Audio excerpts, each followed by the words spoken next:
એક નાનો ગજિયા ચુંબક છે એનો મેગ્નેટિક મુવમેન્ટ એટલે કે આમ આપેલું છે 0.50 બરાબર. એ કેન્દ્રથી 10 સેન્ટીમીટર કેન્દ્રથી આપેલું છે એટલે કે મતલબ કે ત્રિજ્યા આપી દીધી છે 10 સેન્ટીમીટર. એને હું મીટરમાં ફેરવીશ એટલે કે 0.1 મીટર થઈ જશે.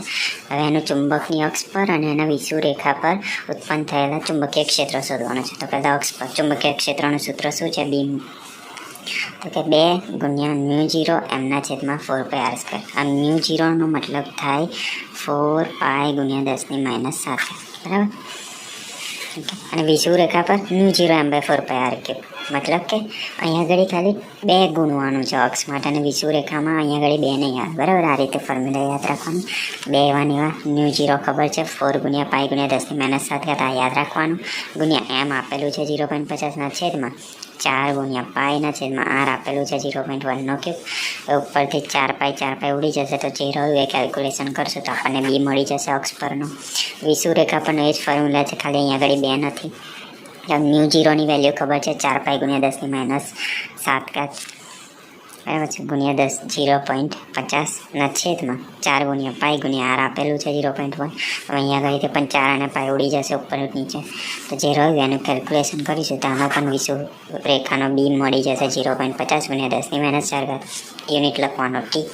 ઓકે, બસ આવું જ છે. આવું ફોર્મ્યુલામાં મૂકવાનું છે, મળી જશે. અને અમુક વેલ્યુ યાદ રાખવાની જેમ કે μ0 છે 4π × 10⁻⁷. ઓકે, 27 mH ઇન્ડક્ટર આપેલું છે મતલબ કે L આપેલું છે 27 mH. એનું એચમાં ફેરવવું હોય તો 27 ગુણ્યા 10⁻³ કરી લેવાની. એનું 30 μFનું વિદ્યુત ભારિત કેપેસિટર છે 30 μF એટલે કે C આપેલું છે 30 μF. મારે μFનું ખાલી F લખવું છે તો 30 ગુણ્યા 10⁻⁴ થઈ જશે બરાબર. આ યાદ રાખવાનું. તેમાં શું શોધવાનું છે? કોણીય આવૃત્તિ.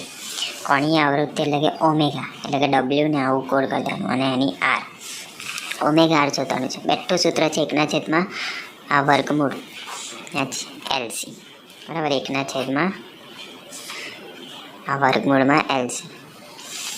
સિમ્પલ. L અને C બંને આપેલું છે, મૂકી દીધું. હવે આમાં શું ગણવાનું? પહેલાં ગુણાકાર અંદરનો કરી દીધો તો મને આ જવાબ મળ્યો. પછી કેલ્ક્યુલેટરમાં આ વર્ગમૂળ દોરવાનું, પછી કૌંસમાં વેલ્યુ મૂકવાની, પછી જે જવાબ આવે લખવાનો, પછી આખાનું પાછું ગણવાનું. આજે 1/9 ગુણ્યા 10⁻⁴ છે એ ગણવાનું તો મને છેલ્લા જવાબ મળી ગયો. એનું એકમ છે રેડિયન પર સેકન્ડ. રેડિયનના છેદમાં S. આ Sને ઉપર લઈ જાઉં તો રેડિયન S અને ઉપર -1. આવી રીતે પણ લખે. ઓકે, આવી રીતે ખાલી ફોર્મ્યુલામાં મૂકવાનું છે, જવાબ લાવવાનો છે, ગણતા આવડવું જોઈએ, બસ પૂરું. કે યંગરના 2 સ્ટીલનો પ્રયોગ છે. એમાં 2 સ્લીટો વચ્ચેનું અંતર 0.28 mm છે. એ અંતરને મેં નાનો ડી કહી દઉં. એ કેટલું છે? 0.28 mm છે. હવે mmનું સેન્ટીમીટરમાં ફેરવીશ તો mmને સેન્ટીમીટરમાં ફેરવવા 0.28/10 કરીશ તો એનું સેન્ટીમીટર થઈ જશે. તો આવો જવાબ આવશે બરાબર.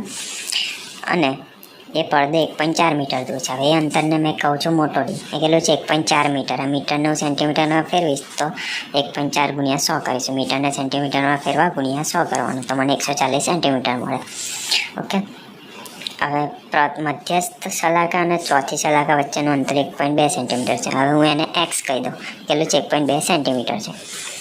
એની તરંગ લંબાઈ શોધવાની. તો જ્યારે આવું આપેલું હોય ત્યારે તરંગ લંબાઈનું સૂત્ર આપણને યાદ રહેવું જોઈએ. x4 ગુણ્યા નાનો ડીના છેદમાં 4 ગુણ્યા ડી.